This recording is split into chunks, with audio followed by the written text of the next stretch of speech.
Ush. Besar. Princess Sotelo. Try. Fish on. Fish on. Alright.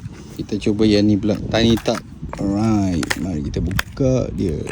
Okay. Masukkan dia dekat dalam pin. Okay. Ini dia ada dua kaki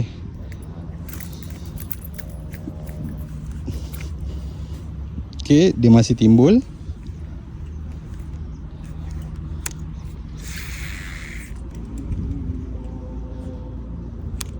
Kena pastikan dia punya blade tak tercucuk badan. Okey, yang ni bila gulung dia dalam air sikit. Okey, dia berenang. Nampak kan dia berenang cantik. Ush. Besar. Nampak? Yang ni cara dia memang suka main-main kat depan. Main macam ni boleh, nak gulung biasa pun boleh. Sebab dia bila dia dah lama dalam air dah masuk dalam badan, so dia tenggelam.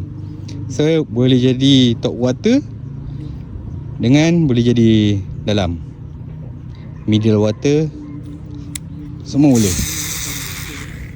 Thank you Stelo.